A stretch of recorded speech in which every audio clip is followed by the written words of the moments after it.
She told me she was never leaving this town. She told me at the reservoir in the back of my father's truck at 2 in the morning. 2 days later, I turned it into a joke for 400 people to read. 20 years later, they read it out loud again, and she was standing at the serving table in an apron.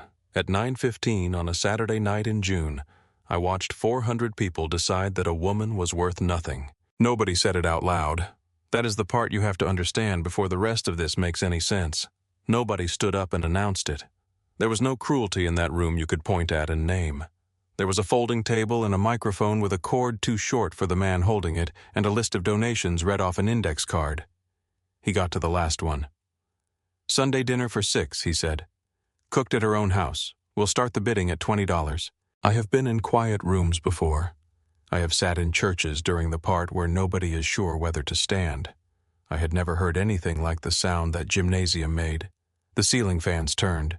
Somebody's folding chair creaked and then stopped creaking because whoever was in it realized how loud the room had gotten.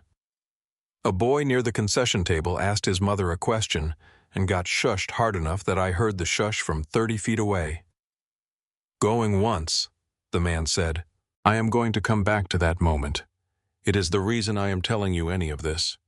But you will not understand what that silence cost unless you know what happened 40 minutes before it, and you will not understand that unless you know what I did when I was 18 years old.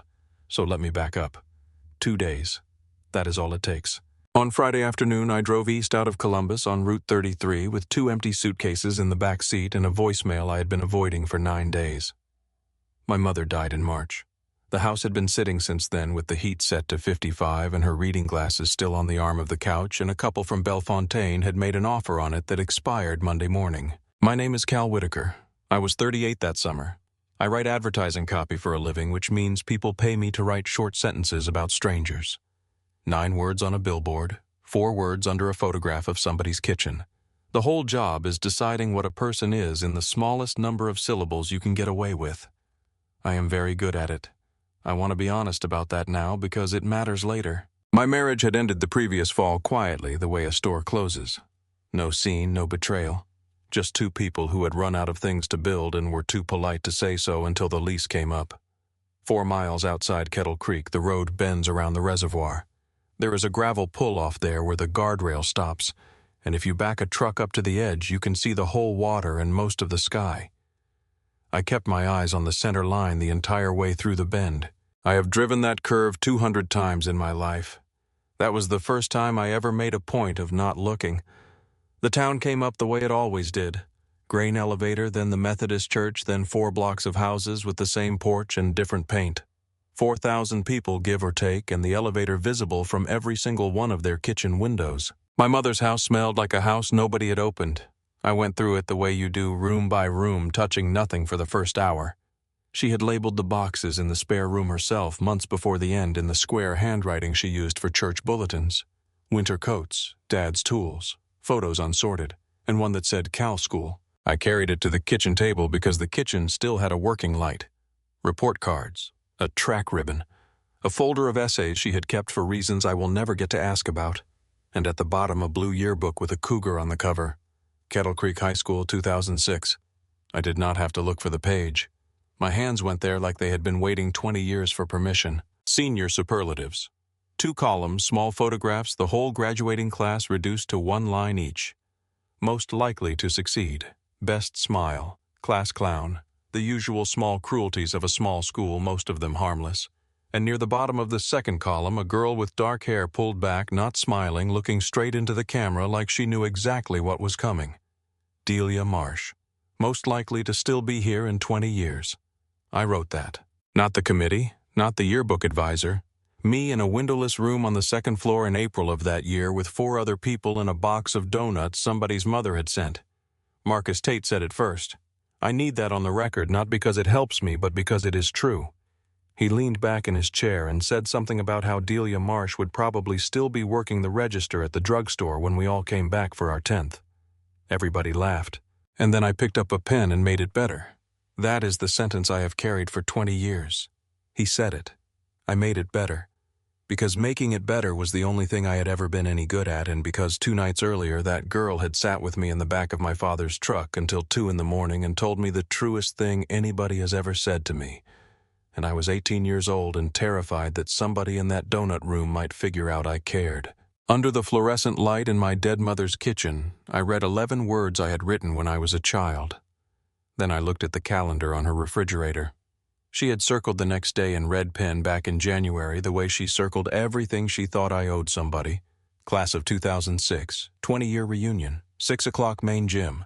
She had been gone since March. She circled it anyway. I stood there with the yearbook open in my hands and the light going orange over the fields behind the house, and I finally did the arithmetic I had been avoiding since the invitation came. Delia Marsh had never left Kettle Creek, which meant that tomorrow night, for the first time in 20 years, we were going to be in the same room. The gravel lot behind Kettle Creek High School was full by 5:52, and I sat there with the engine off, gripping the wheel until my knuckles went white. Somebody rapped on the glass hard enough to make me jump. "Whitaker, I knew it. Nobody in this county drives a car that clean." Marcus Tate, 40 pounds heavier, same wide grin, a plastic cup of beer already sweating in his fist. "Marcus, get out here before I drag you out." He hugged me the way men in Ohio hug one arm and 3 hard slaps on the back. Then his grin collapsed and his eyes went glassy. "Hey, I'm real sorry about your mom. She brought pie to my office every March. Every single March, 20 years. My throat closed up so fast I had to swallow twice before anything came out. She liked having a reason to drive somewhere. You selling the place? Offer expires Monday. That's quick. It's a good offer. Cal Whitaker." A woman came across the gravel with her arms already open and her eyes were wet before she reached me. Jenna Pruitt in a cardigan in June because teachers are always cold. "Look at you. Oh, honey, look at you." She hugged me and I felt her shaking a little. "You still at the elementary?" I asked. 29th year in August." She wiped under both eyes with the back of her wrist and laughed at herself. "Don't get me started, I'll cry through the whole thing." "I heard they almost closed it." "Almost," Marcus snorted into his cup. "Buddy, they had it drawn up. 2019. County was going to roll us into Bellefontaine. 40-minute bus ride," Jenna said. "Each way, for a first grader." "So what stopped it?" Jenna's chin came up. "Delia Marsh stopped it." Something went through my chest like a wire pulling tight. "She packed that hearing," Jenna said. "You have to understand how those things work. When a county board wants to move territory out of a district, they have to hold a public hearing first. That's the law. It's supposed to be a formality. 9 people show up, they nod, it's done. Delia spent 11 days knocking doors." "How many showed up?" 406, Jenna's voice cracked clean in half. "In this gym, on a Tuesday in February." Marcus shook his head slowly. "Board tabled it that night, never brought it back." "So the school stayed open?" "The school stayed open," Jenna's mouth twisted. "And then the roof started leaking." "They can't fix a roof." "With what?" She laughed, and there was no humor anywhere in it. "A building like that, you fix it with a bond levy, property tax, goes on the ballot, voters say yes or no." She held up 2 fingers, and her hand was trembling. "Twice, 2024, 2025, voted down both times by folks who don't have kids in there anymore." So tonight there's an auction after dinner and we're all supposed to bid on lawn mowing and pretend it's going to cover $140,000 in decking. "Jenna," Marcus put a hand on her shoulder. "I'm fine." She pressed the heels of both hands against her eyes. "I'm fine. I put buckets in my classroom in April, Cal. Buckets. Attention, please." A woman with a clipboard and a lanyard came at us fast. Bree Halloran had not changed 1 degree in 20 years, and she still walked like the hallway belonged to her. "Cal Whitaker, get in here, we're seating people." "Bree, table 3, you're with these 2. She was already writing. "And listen, we're doing a whole thing at 7:30, the superlatives, from the yearbook." The gravel tilted a little under me. "The superlatives. All of them," she beamed. 20-year update. Who actually turned out to be most likely to succeed, that whole bit. It's going to bring the house down." "Bree." My voice came out flat and strange. "Some of those were rough." "That's the fun part." She was already turning. "Table 3, go." Marcus followed her a few steps, calling something about the beer line, and Jenna went with him, and I stood there in the middle of a gravel lot with my heart slamming so hard I could feel it in my teeth. Then a car door shut behind me. She was pulling foil trays out of a hatchback, 3 of them stacked, and she got them up onto her hip in one motion like she had done it 400 times. Cal Whitaker. I turned around. 20 years. Her hair was shorter. There were lines at the corners of her eyes that had not been there, and she had her weight braced back against the trays, and she looked at me steadily while my hands started to shake at my sides. "Delia, you look about the same," she said. "You look careful." One corner of her mouth moved. "Whatever's coming next, think about it first. You always were fast." I did not have anything to say to that. She adjusted the trays. "I was sorry to hear about your mother." Her voice dropped, and it was the first thing all night that sounded completely true. She came into the pharmacy every third Tuesday for 11 years. Never once let me carry anything out to her car. I'd offer, she'd say, "Delia, I'm not dead yet." Her eyes went bright, and she blinked hard twice and got them under control. I liked her a great deal. "Delia, The PA speaker over the gym doors popped and squealed, and Bree Halloran's voice came rolling out across the parking lot. "Class of 2006, find your tables. We start with superlatives at 7:30. Delia's hands went white on the edges of the foil. "Well," she said, "there it is." And she walked past me toward the door. Table 3 had a paper tablecloth, a mason jar with sunflowers stuffed in it, and Doug Renner already halfway through a story by the time I pulled out my chair. "So the man calls me at home. At home, Cal, 9:40 at night. Wants to know if he can take his blood pressure medication with grapefruit juice." "Can he?" "No." Doug slapped the table hard enough to rattle the silverware. "That's the whole point. But do you know who actually answers that phone now? Not me. I stopped answering it in 2017. "Delia," Jenna said. "Delia." Doug pointed his fork at me. "My name's on the sign. She runs the store. 12 years now. She could have had my job in 6. My chest tightened up so fast I had to set my water glass down. "She's a pharmacy technician, not a pharmacist." Doug went on cutting his chicken. "That's a real distinction legally. In Ohio, you have to be registered with the state board. You do the hours you pass the exam. She did all that at night while she was working days. But a technician can't sign off on a prescription. Only I can do that. So she can't ever run it on paper. Not unless she does 4 years of pharmacy school in Columbus." Doug's jaw worked. I asked her. 2014. Told her I'd hold the job. "What did she say?" "She said Doug, who's going to sit with Wyatt." He shook his head and stabbed at his plate. "That kid was 19 years old, and she still said it like he was 8. Jenna reached over and squeezed his wrist. And I was not in that gym anymore. I was 18, and it was the second week of April, and Delia Marsh's Cavalier would not turn over in the drugstore lot at 11 at night. "It's the starter," she said, coming around to my window. "It's been the starter since Christmas. Get in. Cal, you don't have to. Delia, get in the truck." I did not take her home. I want to be honest about that. There was a pull-off out on the Reservoir Road where the guardrail ended, and I backed my father's truck up to the edge without either of us discussing it, and we climbed into the bed and sat with our backs against the cab. "Okay," she said. "Ask. Ask whatever you've been chewing on for a month." She pulled her knees up. "You've been circling me in the hallway like a dog around a bath." I laughed so hard I nearly went off the tailgate. Fine, Ohio State. "What about it?" "You got in. Marcus said his mom saw the letter at the post office. Marcus's mother should be arrested." She tipped her head back against the cab. "I got in. I'm not going."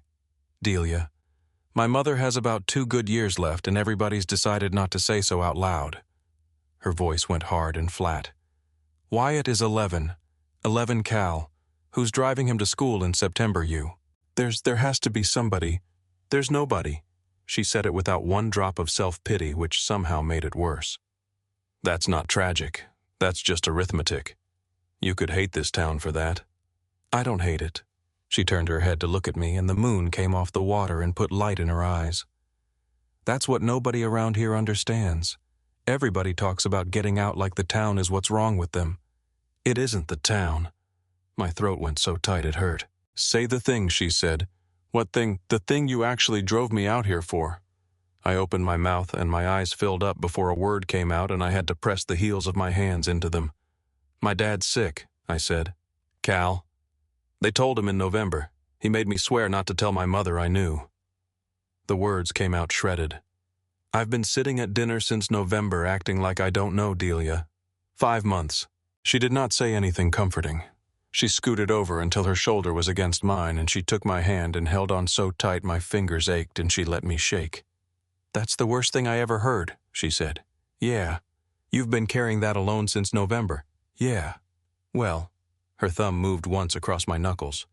"You're not now." We sat out there until almost 2. She told me she wanted to run a place someday, a real place where people came in scared and left less scared. I told her I wanted to write things people remembered. She laughed at me. "You will," she said. "God, you will. You're going to be so good at making people believe things." That a compliment? It's a warning. She turned toward me close enough that I could feel her breath. Just be careful what you decide to make them believe. I leaned in. She did not pull back. And then a truck came around the bend with its brights on and swept the whole bed white, and she laughed and pushed my chest with her palm and said, "Not like this, Whitaker," and that was the last time I ever touched her. 2 days later, I sat in a windowless room and made Marcus Tate's joke better. "Cal," Jenna was shaking my arm. "Cal, honey, you okay? You went gray." "I'm fine." The microphone shrieked and 400 people flinched. "All right, class of 2006. Bree Halloran was up on the riser with the yearbook open across both palms. "Superlatives. 20-year update. Let's see how wrong we were." The room roared. "Most likely to succeed. Kevin Alvarez." A man stood up 2 tables over with his arms spread. "Assistant manager, Tractor Supply, Bellefontaine." The place came apart laughing, and Kevin took a bow so deep he had to catch the table. "Best smile, Jenna Pruitt." Jenna covered her face with both hands, crying and laughing at the same time, and half the gym started chanting her name. "Class clown, Marcus Tate." Marcus climbed onto his chair. Somebody's husband pulled him back down by the belt. Okay. Bree wiped her eyes, flushed and delighted, and turned the page. "All right, this next one is my favorite." And every muscle in my body locked. "Most likely to still be here in 20 years. Bree read it the way you read a punchline, with a little lift on the last word. Delia Marsh. The gym went off like a string of firecrackers. Kevin Alvarez pounded the table with the flat of his hand. Somebody in the back whooped. 200 people laughed the easy, thoughtless laugh of a crowd that has been given permission. Then heads started turning toward the serving tables along the west wall, because she was standing right there in an apron with a pan of scalloped potatoes in both hands. "Delia, honey, stand up so everybody—" Bree's grin stretched wider. "Oh my gosh, she's working the line. Of course she is. That is perfect." The whooping stopped first. Then the clapping came apart table by table until there were only 2 people still going, and then one, and then that one figured it out too. A chair leg scraped. Somebody's ice settled in a plastic cup. The fork of a kid at the next table clicked against his plate, and his mother put her hand flat over his wrist to stop him. "Oh, hell," Marcus said into his beer. Jenna's nails went into my forearm hard enough to leave marks. Bree, move on." Bree heard the room turn. I watched her hear it. Her chin came up and her eyes flicked across 400 faces looking for the exit she had walked in through, and then she reached for the first thing in reach. "And you know what, folks? The man who wrote this one is here tonight." She jabbed the yearbook at me. "Cal Whitaker, Cal, get up here and explain yourself." The laughter came back so fast it was ugly. The room grabbed that rope with both hands. "Don't," Marcus said. "Cal," Jenna was crying already. "Cal, honey, don't go up there." "I have to." "You do not have to do one thing." I was already moving. My legs did not feel like mine. 40 feet of gymnasium floor with 400 people clapping me towards a riser, and every single step of it I could see her at the west wall with that pan still in her hands. Bree pushed the microphone at me, beaming. "Okay, defend yourself, Whitaker." "Can I see it?" "What?" "The book. Can I see it?" She handed it over. I found the page. My own handwriting was not on it, of course. It was set in 8-point type between best hair and most athletic, and it had been sitting there for 20 years looking like something that had simply always been true. I brought the microphone up. "Yeah," I said. "I wrote it." 400 people waited for the rest of the joke. The ceiling fans turned. A folding chair complained under somebody in the 4th row and then went quiet because he stopped moving. Bree's smile stayed up, but I could see it starting to cost her something. "Marcus said it first," I said. "In a room on the 2nd floor in April with a box of donuts. I want that on the record because it's true." And then I picked up a pen and made it better. Marcus put his cup down.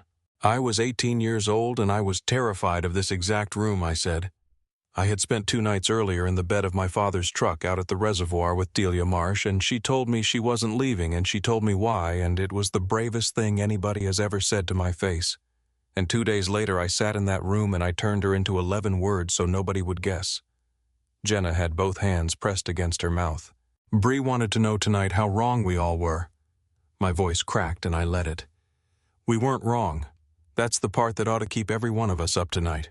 She is still here. February of 2019, 406 of you came into this gym on a Tuesday because she knocked on your door for 11 days straight. And that is the only reason your kids get on a bus that goes 6 minutes instead of 40. Doug offered her his store and his job in 2014, and she turned it down because her brother was 19 and she was not going to leave him. Doug Renner had his napkin over his eyes. I wrote 11 words about her when I was 18, I said. She spent 20 years writing the answer. I set the yearbook down on the riser. I'm sorry, Delia. The gym came up out of its chairs like water coming over a wall. I have never heard a sound like that, and I never want to again.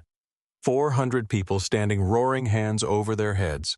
Kevin Alvarez had 2 fingers in his mouth whistling. Somebody was stomping the bleachers. Bree Halloran had both arms around me and was sobbing into my shoulder saying that was so beautiful over and over. I looked across all of it to the west wall. Delia had set the pan down. Her hands were on the edge of that folding table, and her knuckles had gone white, and her jaw was working, and she was not looking at me. She was looking at the floor between her shoes. Then she turned her head and said something to Ruth Kemper beside her. I was 90 feet away with 400 people screaming. I saw her mouth move. 4 words, maybe 5.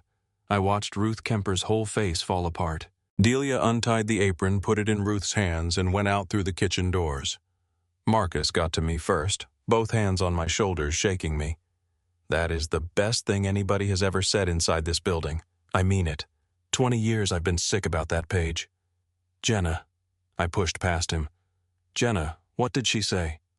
Jenna Pruitt's eyes were red and streaming, and she would not lift them off her plate. You were 10 feet from her. Cal, you heard her. Go on home, honey. Her chin was trembling. Go home and sign your papers and go on back to Columbus. Behind me, the microphone popped. All right, class of 2006, eat up. Bree, thick-voiced, wrung out delighted. Auction starts at 8:30 and we have got a roof to buy. I went out through the kitchen doors after her. The kitchen doors opened onto a cinder-block hallway that smelled like bleach and old floor wax, and she was 40 feet down it with her back to me, both hands braced against the wall. Delia, don't. She did not turn around. Cal, I am asking you, don't. I need to talk to you. You already talked. She pushed off the wall and turned, and her eyes were red-rimmed and furious and completely dry, which was somehow worse than crying. You talked for 4 minutes into a microphone. I'd say you got your money's worth. That's not what that was. No. She laughed one hard note that bounced off the block wall. Then what was it? Walk me through it. I'm slow. It was the truth.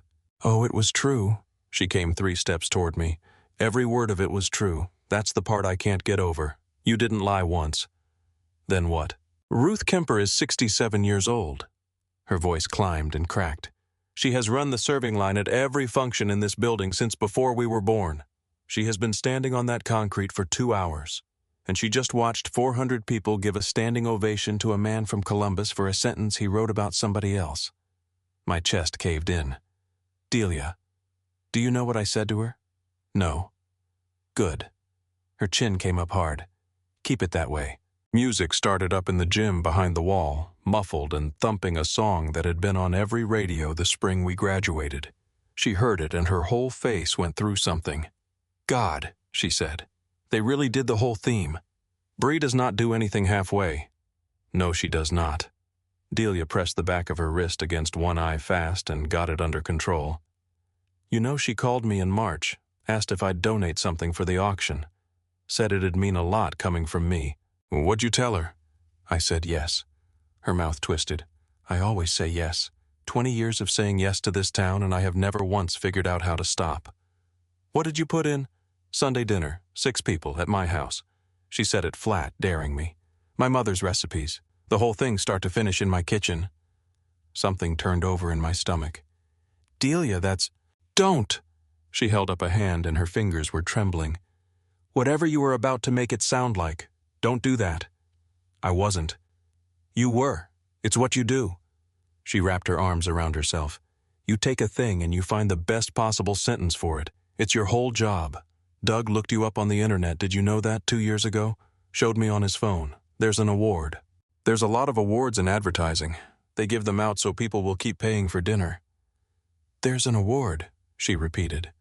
We stood there under a fluorescent tube that buzzed and flickered every few seconds, and the song came through the wall, and neither one of us moved toward the door. You want to know what I actually came out here to ask you? I said. No. Why didn't you clap? Her head came up. Everyone in that building was on their feet, I said. Bree Halloran cried on my shoulder. Marcus told me it was the best thing anybody ever said in that gym.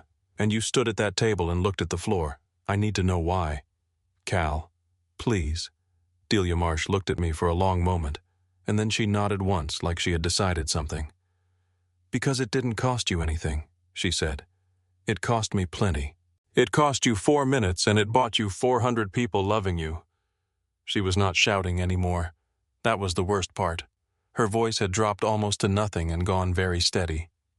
You walked up there carrying 20 years and you set it down and every person in that room told you it was okay. You feel lighter right now than you did at 7 o'clock. Tell me I'm wrong. I could not. That's what an apology in a room like that does. Her eyes filled and she blinked it back savagely. It moves the weight off you and onto everybody watching, and they don't mind because they get to feel like good people for 2 minutes and then they go back to their scalloped potatoes. Then tell me what to do instead. That's not my job. Delia, it is not my job. Her hand came up flat between us and it was shaking hard. I have been doing this town's job for 20 years. I knocked on 400 doors so somebody's grandbaby doesn't ride a bus for 80 minutes a day. I close a store 6 nights a week and I take phone calls at home because Doug stopped answering his in 2017. I am not also going to stand in a hallway and teach you how to be sorry. Her voice broke clean apart on the last word. Okay, I said. Okay, she said. She wiped her face with the flat of both hands and breathed out. You know what I remember about that truck, she said. It wasn't what you told me about your dad. Everybody has a bad thing. I remember I said you'd be good at making people believe things and I told you to be careful. I remember. I know you do. Her mouth pulled sideways and there was nothing happy anywhere in it. That's what I've never gotten over, Cal. You remembered, and you did it anyway. The hallway door banged open at the far end and a kid in a windbreaker leaned through out of breath. Miss Marsh, Mrs. Halloran says they're starting the auction and she can't find the list. It's taped to the podium.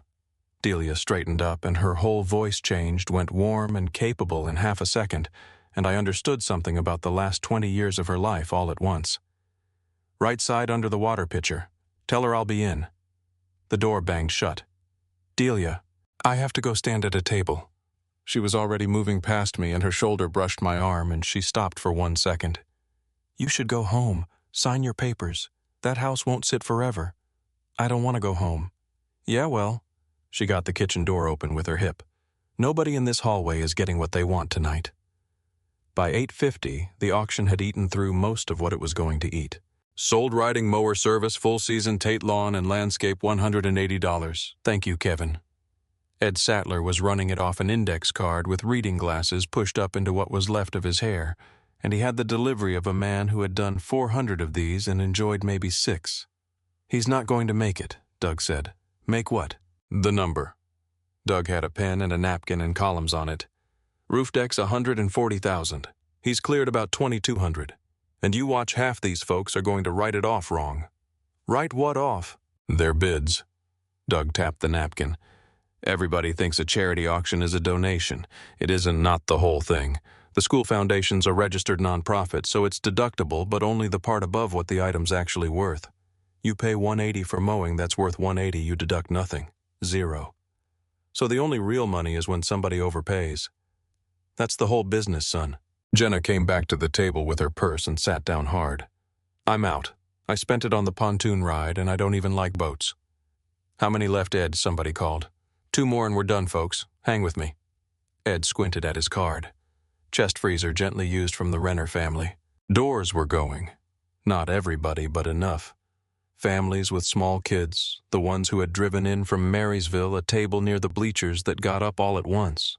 The gym had that late-feeling chairs pushed back at angles, paper cups collecting. I looked toward the west wall. Delia was standing beside the serving table with her arms folded and her weight on one hip, watching Ed the way you watch weather. Sold freezer $90. Ed turned the card over. All right, last one tonight. Ruth Kemper reached over and put a hand on Delia's arm. Sunday dinner for 6, Ed read. Cooked at her own house. We'll start the bidding at $20. I have told you already what that room did. What I did not tell you is what it looked like from a folding chair at table 3 with my hands flat on a paper tablecloth. Ed waited. He looked up from the card and his eyes went around the gym, and you could see him understand in real time that something had gone wrong, that was not his fault, and was not fixable from where he stood. He looked back down at the card. His hand came up to adjust his glasses, and it was not steady. The exit door at the north end was propped open with a rubber wedge, and moths were going in and out under the light. The scoreboard clock, which nobody had bothered to shut off, said 9:15 in orange. $20, Ed said again, quieter. Anybody, 20. Jenna made a small sound and put her napkin over her mouth. Going once. I got my hand up. $20, table 3. Ed's relief came out of him so hard it was almost a cough. Thank you. Thank you, sir. Do I hear 30? 30. Bree Halloran from the riser without turning around. 50, Jenna said, and her voice went to pieces in the middle of it, and she had said 1 minute earlier that she was out of money. 75, Kevin Alvarez. 100, Marcus said. It went around that gym like fire in dry grass. People who had walked past that table 20 minutes before with their wallets closed were bidding now 3 of them at once, and Ed Sattler could not keep up and did not try. 200, 225 in the back. 250. 300 Mrs. Kemper, thank you, ma'am. Ruth Kemper had 67 years on her and had been standing on concrete since 5 o'clock, and she was bidding $300 for a dinner. She could have walked over and asked for any Sunday of her life.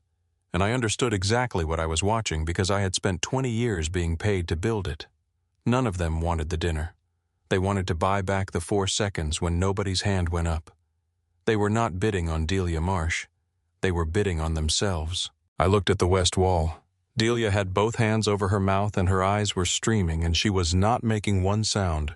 And Ruth Kemper was patting her back with the flat of her hand, still bidding with the other. 350, do I hear? $3,000, I said. The gym stopped. Marcus turned all the way around in his chair. Ed Sattler took his glasses off. Say again, sir. 3,000. I had it. That was the sick part. The Bellefontaine couple was paying $230 for my mother's house, and I had been sitting on that number in my chest since Friday, and I put a piece of it on a folding table in a gymnasium because I could not stand the sound the room had made. $3,000 going once, twice. Ed brought his hand down flat. Sold to Cal Whitaker, and God bless you, son. They came up out of their seats again. Second standing ovation of the night. Same 400 people. Marcus was hauling on my shoulder and hollering in my ear, and Jenna had both arms around my neck sobbing, and Bree Halloran was up on the riser with her fists in the air. Delia came across that gym floor with her jaw set and her cheeks wet, and she went straight up onto the riser and took the microphone out of Ed Sattler's hand. The room dropped so fast it hurt my ears. The item says dinner for 6. Her voice came through the speakers, cracked and enormous. Mr. Whitaker paid for 6 seats. She looked at me. 90 feet, and she found me without hunting. So he decides who sits in them. Bree's hands came down slowly. July 5th, Delia said. 5 o'clock, my kitchen. 6 chairs. Her chin was shaking, and she got it under control. I'll cook. That's what was bought, and that's what'll be delivered. She set the microphone down on the podium. Delia, Bree started. Delia walked off the riser, past Ruth Kemper, past the serving table, and out the north door into the moths and the parking lot, and the door banged behind her hard enough to be heard in every corner of that building. Nobody clapped for that one. Applause is free. $20 isn't. Paula Kessner called at 7:40 on Sunday morning, which is what happens when a realtor smells a closing. Cal, good morning. So I've got the purchase agreement, I've got their financing letter, and I've got a Monday expiration on the whole thing. Papers shuffled. You want to meet me at the office at 9, or should I drive it out to the house? What happens if I don't sign it tomorrow? She stopped shuffling. Then the offer's dead, she said. That's what an expiration is, honey. It's not a suggestion. They wrote it that way because they've got a rate lock through the 15th. After that, they'd have to requalify, and their payment goes up $200 a month, and they will not do it because I have met them and she does the math out loud. How long would it take to get another offer? On a 1950s ranch in Kettle Creek in July. Paula laughed, not unkindly. Sweetheart, I have had that listing 11 days and I have shown it twice. This is the offer. I need until tomorrow. You've got until tomorrow. That's my whole point. Renner Drug opens noon to 4 on Sundays, which I know because the hours are painted on the glass in gold and have not been repainted since I was in high school. There was a bell over the door. There has always been a bell over that door. And you take it with food, Mrs. Boyer, not before food with it. Delia was at the consultation window with her elbows on the counter, and her whole voice was different than it had been in that hallway, warm and unhurried and completely certain. Put it right next to your plate at supper. If you put it in the cabinet, you will not take it, and we will be having this conversation again on Thursday. You are a bully, Delia Marsh. I am the only bully you've got left. Go on. Mrs. Boyer went out past me with her bag and her cane and her chin up. Delia straightened.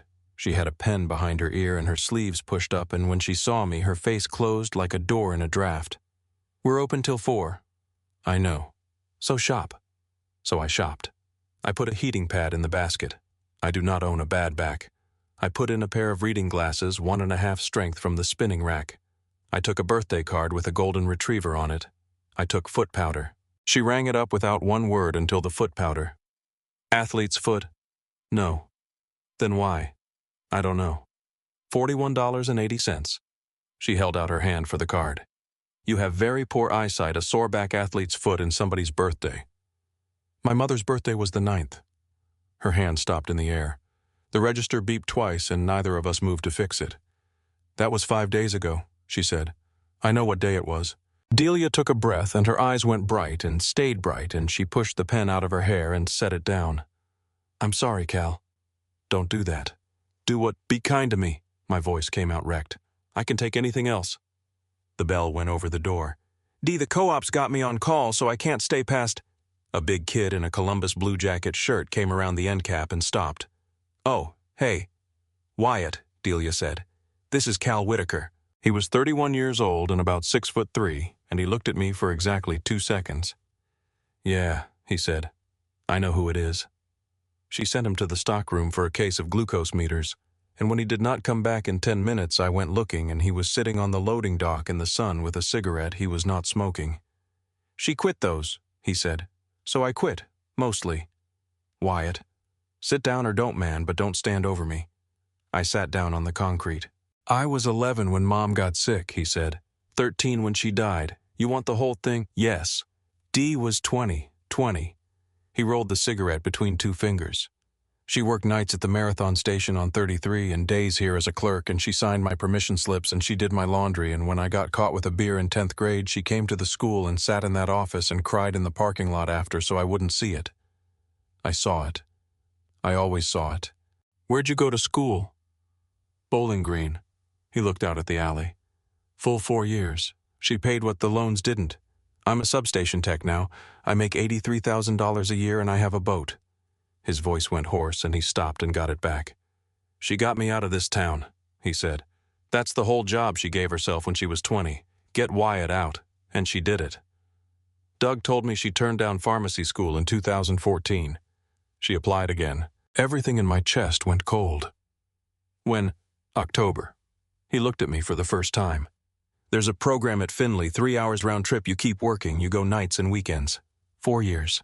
She had the application done. She'd already talked to Doug about covering Tuesdays. What happened? She pulled it in February. Wyatt's jaw flexed. She won't say it was the money. It's the money. It's about $180,000, and she's got my loans on her credit report still because she co-signed when she was 26 and nobody told her what that meant. Wyatt, do not. He turned on me so fast I flinched. Do not sit on my sister's loading dock and say the next 4 words, man. I swear to God. Okay. You know what she said when she pulled it. His eyes filled and he did not wipe them. I asked her why. She's 40 in October, D. I said, this is it. This is the last window. And she looked at me and she said, Wyatt, I'm not going to be the punchline twice. The alley was hot. Somebody's dog barked 4 streets over. 20 years Whitaker. He stood up and put the cigarette in his shirt pocket. You wrote 11 words and it's still working. I sat on that dock for a long time after he went in. Then I got my phone out and called Paula Kessner and told her I was not signing on Monday. The Bellefontaine couple walked on Wednesday. I told you what would happen, Paula said. I told you Sunday morning, and I'm not going to enjoy saying it twice. Their rate lock died Monday, and she ran the numbers, and they're buying in Huntsville now. Okay. That's 230 cal. Gone. In July, I can maybe get you 205, and that's if the furnace passes. Okay. Are you all right? You sound like a man who got hit in the head. I'm fine, Paula. Uh-huh. A pause. Whatever she said to you at that reunion, I'd think hard about whether it was worth $25,000. She had not said anything to me. That was the trouble. 5 invitations. That was the arithmetic I had been living inside since the 9th of July got put on a calendar in front of 400 people. I wrote the first one Monday night at my mother's kitchen table. I threw it away. I wrote it 11 more times over the next 4 days, and I want to be clear about what that means for a man who has made a living at it since he was 23. I have written 140 words that made a bank likable. I could not write 4 sentences asking Ruth Kemper to sit down at a table. Every single draft was good. That was the problem. Every one of them had a turn in it, a little click at the end, the thing I do. I threw away 12 good letters. The 13th said this: Ruth, Cal Whitaker, Delia is cooking on July 5th at 5. I bought 6 seats and I don't know how to give them out. I'd like you to have one. I'm sorry about the reunion. I hand-delivered it and I did not stay. Marcus opened his in front of me on the tailgate of his truck and read it twice. This is bad writing, he said. I know. Like this is genuinely bad, man. He was blinking hard. Yeah, okay, I'm in. Jenna sat down on her porch step to read hers and cried so hard she had to go inside for a minute. Doug Renner said yes before I finished the sentence. That was 4. Ruth, Marcus, Jenna, Doug. 1 seat left in 11 days. Then Marcus called me on the 22nd, laughing in a way that had no comedy in it. You seen the class page, Marcus? Bree posted a photo of your letter to Doug. Doug showed her at church. She didn't do it means she captioned it, Our boy Cal's got a heart after all. He blew out a breath. 60 comments, Cal. What do they say? They're not saying the sweet ones anymore. They were not. I sat in a dead woman's kitchen and scrolled through people I graduated with in real time, discussing whether $3,000 was a purchase or a penance, and whether the letters were sincere or whether the ad man was running a campaign, and whether Delia Marsh knew she was being used for somebody's redemption arc. Somebody had screenshotted my agency bio. I laughed out loud in that empty house alone at 11 at night, and it came out horrible. 20 years ago, I turned Delia Marsh into 11 words for a room to enjoy. Now I was the item on the page, and 400 people were deciding what I was worth, and I understood at last at 38 years old that there is no way to explain this to somebody. You have to stand in it. The elementary workday was Saturday the 27th, 7 in the morning, and it rained from 6:30. We are not tarping in this. Delia was standing in the middle of the parking lot in a soaked ball cap with a clipboard going soft in her hands, and about 30 people were standing around her in ponchos. Nobody is going on that roof. Ladders come down now. So we lose the day, somebody said. We do not lose the day. She shoved wet hair off her face. Interior demo. Room 11 and room 14 ceiling tiles are ruined anyway. We pull them and bag them and we get ahead. Doug, you've got the dumpster key. Jenna, tell me the room numbers again. She turned around and saw me. Rain came off the bill of her cap. She had a poncho and a pry bar and about 14 people waiting on her next sentence. You have gloves. In the truck. Then go get them. Room 11 had a drop ceiling that had been holding water since April, and it came down in pieces the size of dinner plates, wet and gray and heavier than they had any right to be. We worked 4 hours. She put me on the other end of an 8-foot plank hauling debris to the dumpster because it was a 2-person job and I was there, and that was the entire reason. The rain came harder around 10 and drummed on the tin roof of the loading canopy so loud we had to shout. Lift on 312. Got it. You do not have it, your end's dropping. I've got it, Delia. We got the plank up and out, and she was laughing, actually laughing wet through and filthy, and I had not heard that sound in 20 years, and it took the legs out from under me. Coming back in for the last load, our hands went onto the plank at the same place at the same time. She did not pull hers back. 4 seconds, maybe 5. Rain on tin and Jenna hollering something from room 14 and Delia Marsh looking at me with her hand under mine. Then she moved it 6 inches and picked up her end. "Don't," she said. I didn't say anything. "You were about to. You get a look. Delia. 4 seats." She got the plank up on her hip. "Marcus told me, you've got 4 and you've got 8 days. I'll fill it." "I don't care if you fill it." She started walking. Then she stopped in the doorway with the rain coming down behind her, and her voice changed. "That was the worst letter I have ever read in my life." Everything in me went still. "Ruth showed you. Ruth showed everybody. Ruth is 67. She swiped at her face with her forearm. "It was terrible, Cal. There's no ending on it. It just stops." "I know. 12 tries. 13. Her chin went once, and she pressed her lips together hard. "Well," she said, "that's the first thing you've done all month that cost you something." She carried her end out into the rain. She was on the back steps at 9 at night on the 3rd of July with a bowl of green beans in her lap and the porch light pulling moths out of the dark. "You're on my property," she said. "I know. It's raining." "I know that too." "Then say it from there. I've got 4 pounds to snap and I am not doing them in the morning." I stood in the wet grass 10 feet from the bottom step. "I laughed," I said. Her hand stopped in the bowl. "When they handed out the yearbooks," I said. 6th period, the last week of May. Marcus opened his on the radiator by the trophy case and he read it out loud and I laughed.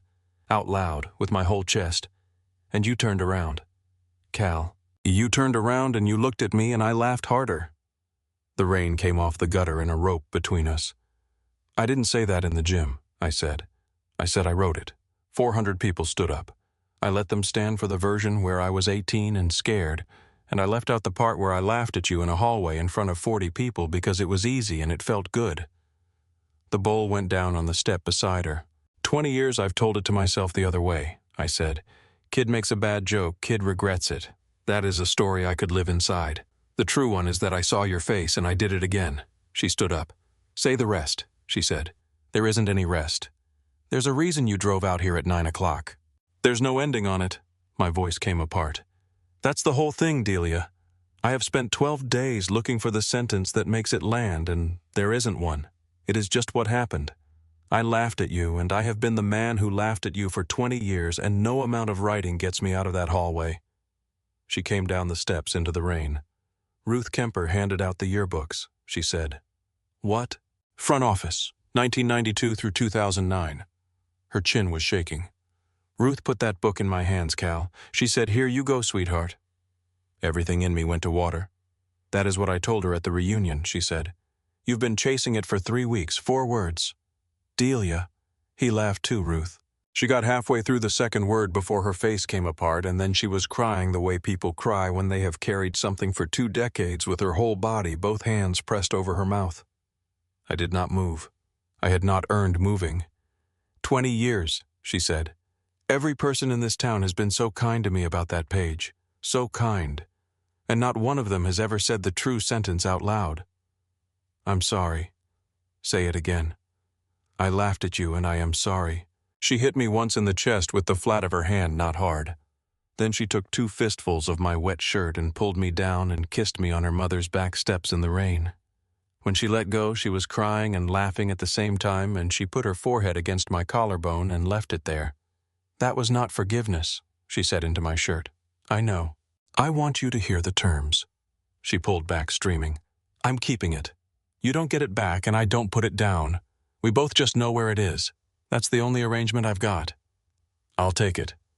"Good." She wiped her face with her forearm and laughed at herself wet through. "God, look at us." "Sunday's still Sunday," she said. 5 o'clock, 6 chairs. I filled the 6th. She went very still. "Who?" "Bree Halloran." She stepped back out of my arms so fast the rain got between us again. "Say that one more time." "Bree Halloran. I mailed it Tuesday. She's got it by now." "Cal, I know." "You do not know." Her voice went up and cracked. "She put your letter on the internet. 60 people spent a week under that photograph deciding what I was worth. Again. That is the 2nd time in my life, and she did it with a caption about your heart." "I know what that is like now," I said. "That's why." She stood in her mother's backyard in the rain with her arms wrapped around herself, and I watched her run it the way she runs everything all the way to the end. "You didn't ask me," she said. "No. It's my kitchen, my mother's table, my food. You said the seats were mine to give." "I did." She pushed both hands back through her wet hair and held them there. "God help me, I did say that. Delia, if you tell me to pull it, I'll pull it tonight. I'll drive over there right now." She looked at me for a long moment with the rain running off her chin. "No," she said. "No, no." She went up the steps, picked up her bowl, and stopped with her hand on the screen door. "6 chairs, Whitaker. You bought them. We'll see what you bought." 5 o'clock Sunday, she said. "Don't be early." The screen door banged and the porch light went off, and I stood in her mother's backyard in the rain for a while longer. 2 days, I said out loud. I got there at 4:50 and sat in the truck until 4:59 because she told me not to be early. The house smelled like a Sunday in 1990-something. Pot roast and yeast rolls and something with vinegar in it. "Kitchen," she called. "Don't touch the rolls." Her mother's table was pulled out from the wall with all the leaves in, and it was set for 6. Mismatched plates, cloth napkins that had been ironed. "You ironed napkins." "My mother ironed napkins." She had flour to the elbow and her hair up in a clip. 22 people have sat at this table since she died, and every one of them got an ironed napkin. Doug came first with a pie he had clearly bought and was pretending he had not. Marcus brought his wife and had to be told the invitation was for one and stood in the driveway apologizing to her through the window for 4 minutes. Jenna cried in the entryway before she got her shoes off. "Every year," Ruth Kemper said, coming up the walk with a casserole dish, "I have cooked for this town at every function since Carter was president, and I have never once been invited to sit down." "Ruth, don't you start with me, Delia Marsh. I'll cry in front of the men." Bree Halloran arrived at 5:15 with her hands shaking so badly she dropped her keys twice on the porch. "I almost didn't come." "I know," Delia said. "I wrote out what I was going to say in the car, and it was 4 pages, and it was all about me." Bree's face crumpled. "So I threw it in a gas station trash can on 33, and now I've got nothing." "Come in, Bree." We stood around that kitchen while she brought it out of the oven, and then Delia picked up a dish towel and looked at the table, and I watched her count. 6 plates, 6 chairs. Ruth, Marcus, Jenna, Doug, Bree, and me. I pulled out the chair at the head, the one that had been her mother's, and I held it. "Sit down, Delia." She turned around with the pan still in her hands. "That's your seat," she said. "I bought 6 seats and I'm giving you the last one." My voice would not stay level. "I'll do the line. I've watched you do it my whole life and I never once picked up a spoon. Cal Whitaker." "Sit down, honey," Ruth said. "For God's sake, some of us have waited 50 years. Delia Marsh sat down at her mother's table and put both hands over her face and sobbed. And Jenna got up and held her. And Doug Renner blew his nose like a foghorn, and I served pot roast to 5 people in a kitchen in Kettle Creek, Ohio. Bree spoke at the end into her plate, twisting her napkin. "I put that letter online because it made me feel like I'd been part of something good." She was crying openly now. "I did the same thing in that gym. I read out a joke I didn't write because it was going to get a laugh. That's my whole life, Delia. I take other people's things and I hold them up so the room looks at me." "I know," Delia said. "I'm not asking you to say it's all right." "I wasn't going to." Bree laughed and choked on it. Okay, that's fair. You washed my roasting pan without being asked." Delia's mouth pulled sideways. "Start there. Come back in a month." After they left, she brought a wooden box to the table about the size of a shoebox, hinges gone soft. "My mother's," she said. "Every card in her handwriting." She lifted one out. Green beans and bacon in a slanted hand on a card gone the color of weak tea. "There's 400 of them in here, and I know every single one by heart." Her eyes filled. "I applied to Findlay again on Thursday." My chest seized. "Delia, I did not do it for you. Don't you dare." She put the card down. "I did it because for 20 years I believed the sentence about me was true, and it isn't. And I'm 39 in October, and I would like to find out what else isn't true." "Can I say the 4 words?" "Say them and I'll throw you out." "Okay. It's $180,000 and it is going to take me 9 years and I do not want it any other way." She wiped her face and laughed. "God, your face, you are so bad at this."